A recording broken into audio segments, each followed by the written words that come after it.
Hello, people. So we got another One Piece chapter.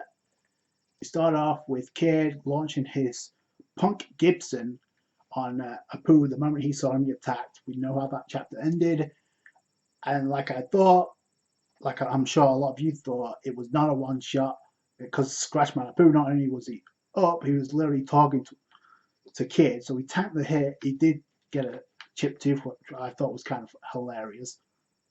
But Apu did launch an attack, and he did give him a speech before then, because Kid was like, all like, yo, you working for Kaido the whole time. I should have known. But Apu was like, you really thought a team up would work against one of the emperors? Open your eyes, man. Which to me, that kind of like signifies that Scratchman Apu was in the same situation that Hawkins was in. Like he was waiting for a better opportunity, but what good's it gonna do to go against a Yonko? That's going to change by the end of this arc. I can guarantee it. Foreshadowing, because let me fill you in about these parent alliances. I think Robin said the same thing on Punkaz's, like these alliances have a tendency to have betrayals involved in that.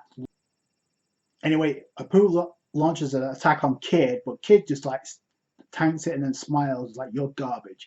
So, and I did notice like the wounds that Zoro got in the previous chapter, that was gone. So it's not like he was being hindered. In fact, they were running pretty casually. They're not weakened. So in comes one of the numbers flying in. In comes Hacha, one of the takes out two of his own men. He takes out two of the beast pirates.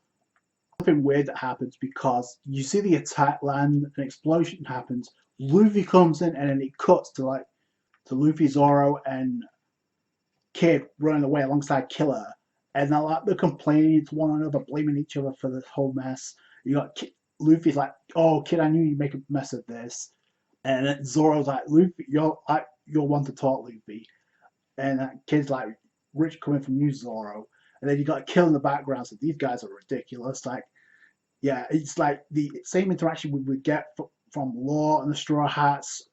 In Law's place though is now Kid, so there you go. So although we did get some pretty useful information on the part of Killer, because he was like, you need to cover your ears because if you can't hear the sound, then it won't reach you. Which is funny as while Killer is saying this to Luffy, Kid, and Zoro, they've got the ears covered up, so they're like, what? So that's pretty funny. Killer took the devil fruit. It was given the option like, eat this and you'll have a chance to save your captain, which was a complete BS from Orochi, but we know he did it. Now, I have a question though: was Kid aware about that bit of information? Because I'm not too sure. I'm pretty sure he might be. We never got a clarification of that, but it's something we now know. I'm kind of curious what kind of devil fruit he had because he didn't use it against Zoro. At least I don't think he did, and he hasn't used it since. So he's definitely going to use it. Kid's like, something's wrong, so he's about to do something, and Luffy's like, "Don't cause a scene, you idiot." Then it cuts to who's who. We got his group ironing on what's going on. You got one of them saying, "Should we go after them?" And who's like, "No, we should focus on finding Yamato, Kaido's son." A group led by who's who, which obviously I think the strongest member of the Toby Robo. We're gonna have to wait and find out. The moment I saw him though, it's like I thought that was going to be an opponent for Zoro. He might be, but we don't know. But the fact that they're leaving that to somebody else, it backs up what I said in the previous review. Like, Zoro and Luffy are not going to get involved into many fights until the final battle in Onigashima. And it's going to leave it to somebody else to take them down, I hope. See Big Mom getting ready for the wedding or the banquet, right? We go to the east side of Onigashima with Kinemon and company, led by a chopper in the tank. But the moment he realizes that Black Mario, one of the members of the Flying Six, we know Sanji's all about, so he goes off on his own ahead of them in a trance, like he always does. I do like this moment for one reason. We get a cool moment from Nami. It's like about Momonosuke, right? So leave that to us. You're crazy worried about him, so let us handle it. You should just focus on the battle. So that's pretty cool.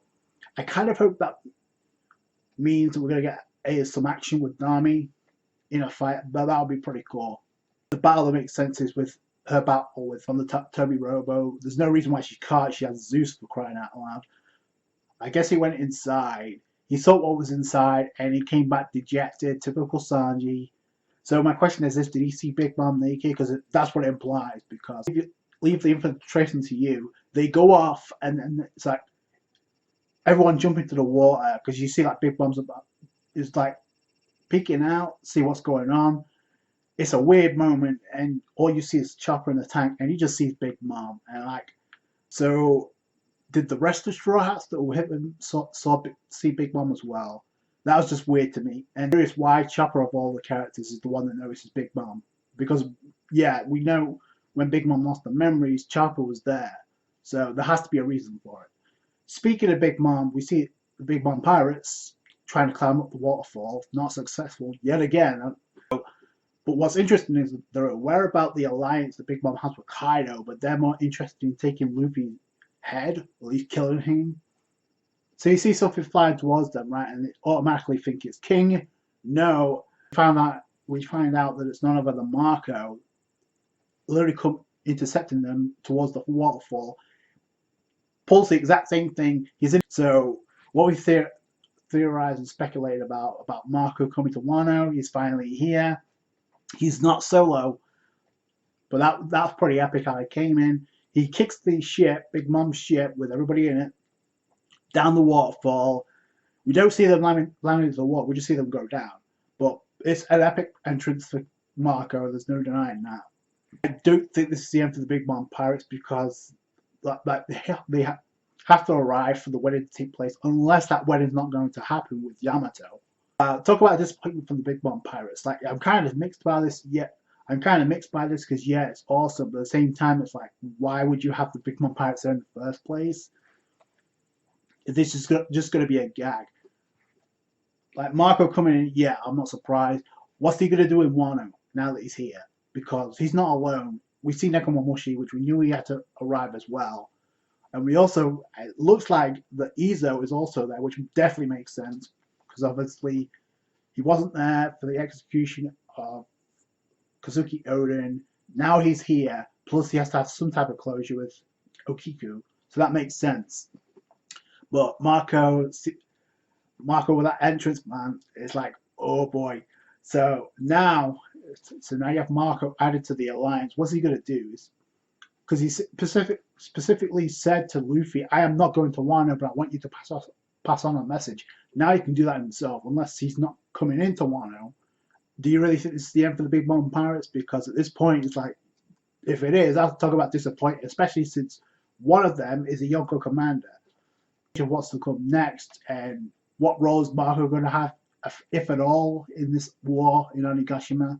The factor coming in, even though I think it's kind of safe to say a lot of us expected Marco to show up.